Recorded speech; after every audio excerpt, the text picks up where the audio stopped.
It's a great day when you're hanging around. Nothing's ever gonna bring me down. Good times are coming our way. Whenever, wherever, whatever today. Today is going to be a great day. I am Nikki G, your host, and welcome to the Lone Doctrine. I am your weekly dose of constructive food for thought. Last month we talked about the importance of momentum, and I hope you were able to gain some actionable steps in moving forward. If you're just tuning in with us, welcome, and for all our dedicated listeners, thank you. I'm very passionate about personal development. I feel it's just as important to feed our mind well as it is our bodies.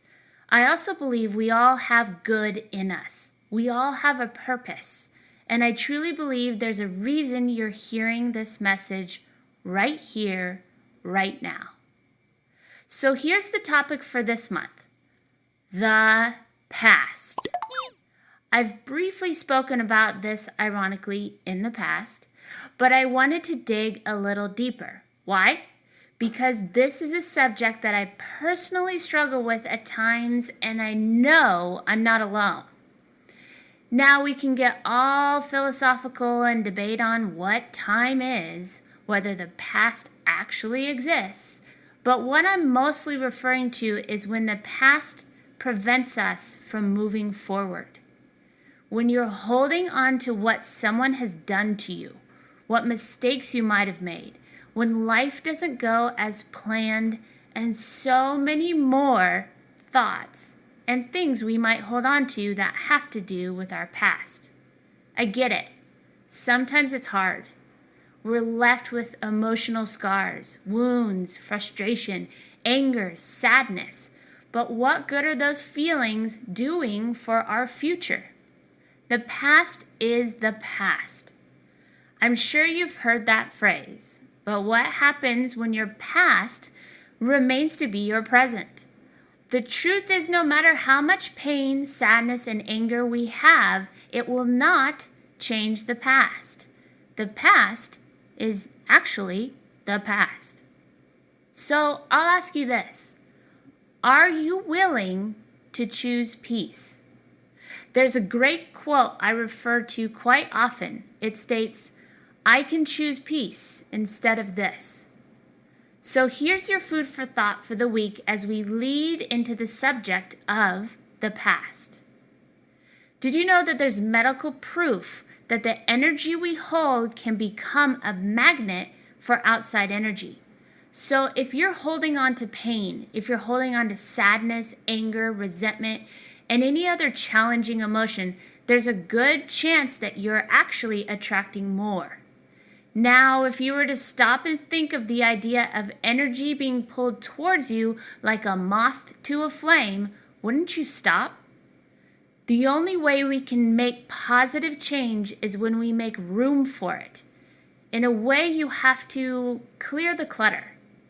First, try making the decision to let it go. Easier said than done, right? But that's a good start. You have to make the decision for betterment. Decide you're going to rise above and make a commitment to letting go.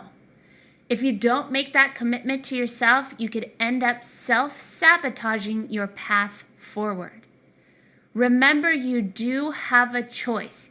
Even if it seems like you don't, you do. In making the first steps towards moving on from your past, sometimes writing down the experience allows you to let go.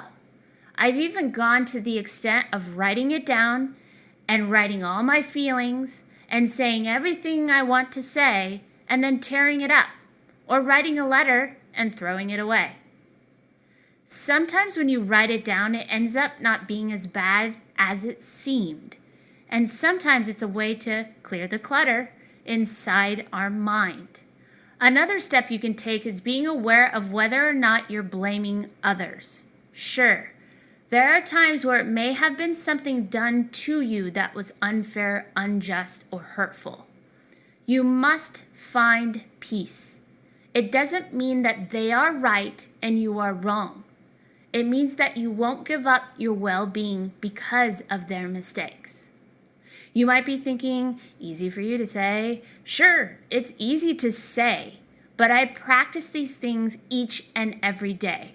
Trust me when I say I haven't had the smoothest road in life, but I've taken the lessons from my past, and each and every day I create a habit of moving forward. Do I have hard days? Of course. Do I have very positive days? Of course. Have I been through many challenges? Yes. Do I daily make the choice towards betterment? Yes. Why wouldn't you? When those dark seasons have come into my life, I work even harder because I know just how daunting they can be. It's a choice to feel joy, not pain. Now, let me interject a thought. This isn't to say you shouldn't feel. This isn't to say that life is going to be happy-go-lucky just because we choose it to be. I'm saying to leave the true feelings for true, real life. We are humans, and part of what makes us awesome is our vast spectrum of emotions. Feelings should be celebrated, but what I'm addressing here is when the negative feelings of the past are keeping you down. So as we move forward this month, I want you to ask yourself, is there something that's happened in your past that's holding you back? Are you holding on to the pain? Are you holding on to the suffering? If so, I hope you and I together can create a new path to move through a better side of life. If you're not experiencing this at the moment, keep these food for thoughts in your back pocket. You might need them one day. Today and every day, keep fighting the good fight.